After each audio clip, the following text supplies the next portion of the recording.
Music's the only thing that makes me happy. And you want to take that away. You have family problems.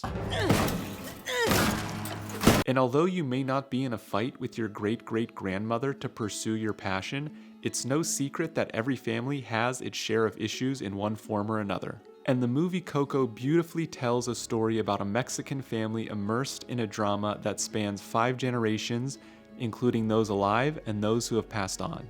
Besides the stunning visuals, entertaining music, and charming characters, this film also contains several layers of spiritual insights which I believe resonated with the viewers on a deep level. And this video will cover 2 of those lessons which can be applied immediately. The first has to do with Miguel's journey of pursuing his passion while being opposed by those closest to him. And the second one, a point taught by spiritual teachers of the past and present, is hidden in the relationship between his great-great-grandparents.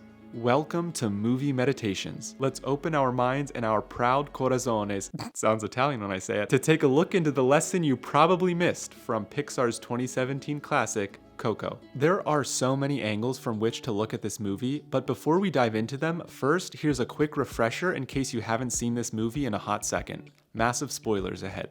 Miguel is a young boy who dreams of becoming a musician, but his family won't allow this because of the deceased matriarch of the family, his great-great-grandmother Imelda, who banned music from her household generations ago after her husband left her and their daughter as he pursued the path of a musician. On Dia de los Muertos, the holiday when the bridge between the world of the living and the dead are connected, Miguel accidentally transports himself into the land of the dead, where he must obtain the blessing of an ancestor before it's too late if he is to return to the land of the living. When he realizes his deceased family won't give him such a blessing without him promising to stop playing music, he embarks on a journey to pursue his passion for music and connect with the famed Ernesto de la Cruz, who he thinks is his great-great-grandfather. And the first lesson reveals itself in the dramatic tension Miguel experiences as he is confronted by what expert story editor Sean Coyne calls 2 irreconcilable goods, which basically just means 2 different things that he wants but are opposed to each other. He can't have one if he gets the other, and in this case, those opposing wants are his family and his music. This tension comes to a head in a dramatic scene with his family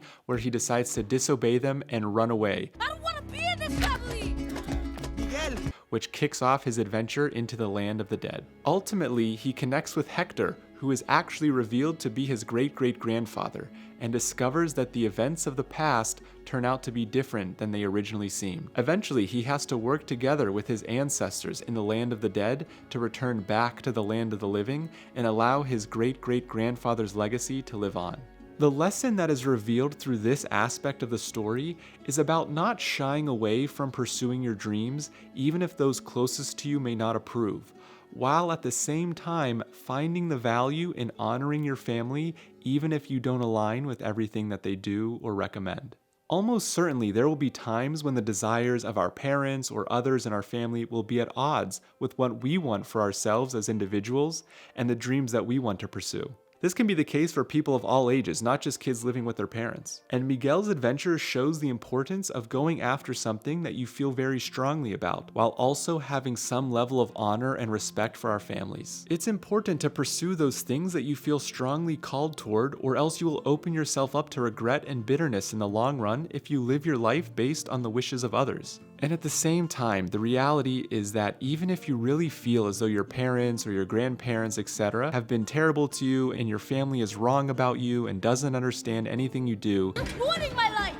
they have paved the way for you to exist on this planet at this time. And honoring them will get you in touch with that truth and bring you inner peace as well as powerful spiritual blessings according to many traditions. But also very practically, when we have a connection to our individual calling as well as a sense of honor for our family, then we can see more clearly how to best pursue our dreams while not getting caught in the trap of rebelling for rebelling's sake or just being obedient for the sake of taking the path of least resistance or conflict. So honoring your family doesn't mean you'll agree with everything they have to say or you'll listen to them all the time. You'll almost certainly have to do things that they may not approve of, and this leads us to the second lesson, which seems to be less talked about, but is crucial to understanding how we can move through these points of conflict with anyone, not just our families. This is a lesson that comes from taking a closer examination of great-great-grandmother Imelda and the trap that she fell into, which basically cursed her family for generations from experiencing a huge part of their culture. So as it's revealed in the film, although Hector did in fact leave Imelda and their daughter Coco to pursue a music career, Hector didn't forget his family and was actually trying to get back to his family before he was killed. This revelation shows that although it still may have been a mistake on his part to leave his family in the first place, Imelda had an incorrect perception of the situation,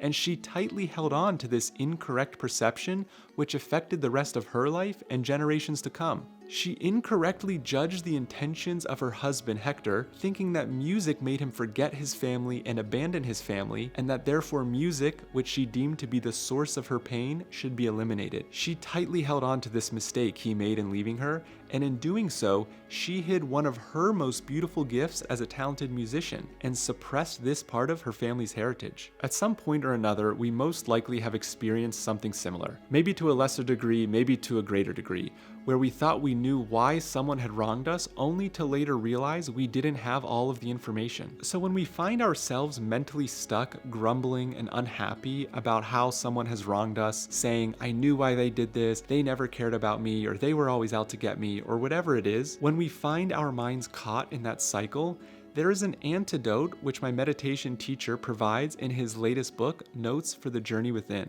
Gurudev advises, don't see intention behind others' mistakes. We see intention behind others' mistakes and we suffer a lot. Forgive and forget. Can we do that? When we do that, we gain more friends, your life becomes easier, and your mind becomes calmer. This is such a beautiful reflection because it reminds us that when we are holding on to a grudge and the mind is caught grumbling about how somebody wronged us, it reminds us that we are causing the discomfort inside ourselves, not inside the other person. So it's for our own peace of mind that Gurudev instructs us not to see intention behind other people's mistakes. And this wisdom is reflected very clearly by spiritual teachers from time immemorial, including Jesus, where in Matthew chapter 7 he asks, why do you look at the speck of sawdust in your brother's eye and pay no attention to the plank in your own eye? Imelda clearly had a plank in her eye, meaning her perception of the situation was incorrect. In reality, music was actually a source of connection that Hector had to the family, especially Coco. And although it temporarily took him away,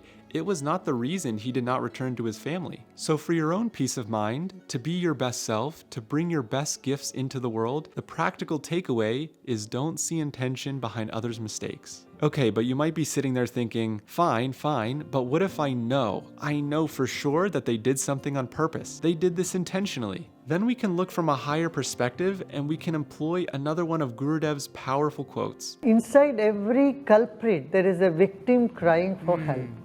If you heal the victim, the culprit will disappear. We get to experience a taste of this while Imelda is portrayed as the culprit and villain for the first half of the movie, trying to stop Miguel from playing music. She knows how much music means to him, and yet she's still trying to take it away from him. There's no mistake, she's intentionally trying to do this. But in one of the most captivating scenes in the movie, more depth is revealed about her past, and we as the audience, along with Miguel, start to realize that although on the surface she was a culprit, she was really a victim of having her husband's life taken from her. She only wanted what was best for her family, which in her mind at that time was to get rid of the thing which she thought was destined to tear her family apart. This is such a valuable, practical, spiritual lesson for us to look into. Can we look at the culprits in our life and acknowledge that there is a victim crying for help inside of each of them? If you'd like to dive even deeper into this topic, then I highly recommend reading Notes for the Journey Within, where global humanitarian and spiritual teacher Gurudev provides amazing insight into hundreds of different topics regarding spirituality,